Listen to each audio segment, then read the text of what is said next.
মৃত্যুর পরও তার কোনো আমার নাই, কোনো সুযোগই নেই এই জাহান্নাম থেকে বাইরে নেয়, তাইলে আমার কি দরকার আছে? তখন আমি বললাম যে আল্লাহ, তুমি আমাকে একটা রাস্তা দেখাও। তখন মনে করেন আমার ভিতরে অন্য ধরনের একটা ফিলিংস আয়া পড়ছে, মানে পরিবর্তন আয়া পড়ছে। পরিবার, আমার মেয়ে আসলো, আমি বললাম যে আমি এই দুনিয়ার মধ্যে অনেক কষ্ট করছি, বাড়ি ঘর টাকা পয়সা সন্তান দিলে অনেক কষ্ট করছি, কিন্তু আমার বেনিফিট নাই।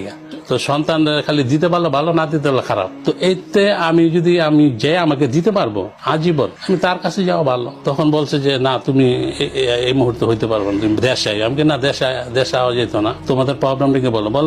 প্রবলেম না, তুমি এক সপ্তাহ সময় দাও। আমি এক সপ্তাহ সময়ের ব্যাপারে ওইখানকে যে শেখ তাদেরকে বললাম যে ওনারা আমার এক সপ্তাহ সময় চেয়েছে, আমি ইমান আনুম, এখন আমরা কি বলেন। উনি আমাকে বললো আপনি যে এক সপ্তাহ বাঁচবেন কোনো গ্যারান্টি আছে? এই কথার উপরে আমি পরে আমার মেয়ের বললাম না, আমার দ্বারা সম্ভব নয়, আমি ইসলাম গ্রহণ। তাহলে আমার পলায় আমার ছোট ছেলে আইসে, আমার ভাই নাইছে, তারা অনেক কিছু বুঝাইলো, ছোট ছিল তারা অনেক কিছু বুঝাইলো যে আপনার সমস্যা কি, আমরা এটা করবো এটা করবো, অনেক কিছু বুঝাইলো। তাই আমি বলতেছি, দেখো, প্রত্যেকটা লোক দুনিয়ার ভবিষ্যতের চিন্তা মনে করে, কিন্তু আখেরা থেকে ওই চিন্তা মনে করো।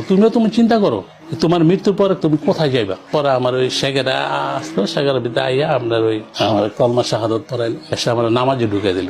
আমি তো কিছু জানি না, বলতেছে তুমি এইভাবে অজু করো, আমরা যেভাবে পড়ি এইভাবে সিম পড়ো। এইভাবে পড়লাম, এই স্টার্ট। তারপর ওনারা শিখাইলো, এসে ওমরা ব্যবস্থা করা হইলো, ওমরা গেলাম। কিছুদিন পরে হজের মৌসুম আইলো, হজের ব্যবস্থা হয়ে গেল। তা আমার প্রত্যেকটা কাজ আল্লাহ যেমন নিজে হাতে করে দিতেছে।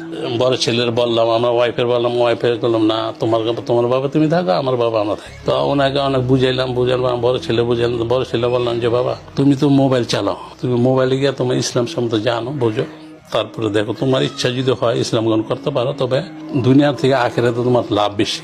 তখন ও রাজি হইল। পরে আমি অনেক আস্তে আস্তে চিন্তা করতেছি যে আল্লাহ তো আমার জাহান্নাম থেকে বাঁচায় দিল, আল্লাহর কাছে লাখ লাখ শুকুর। তখন পরে আল্লাহর কাছে দোয়া করলাম যে আল্লাহ, তুমি তো আমার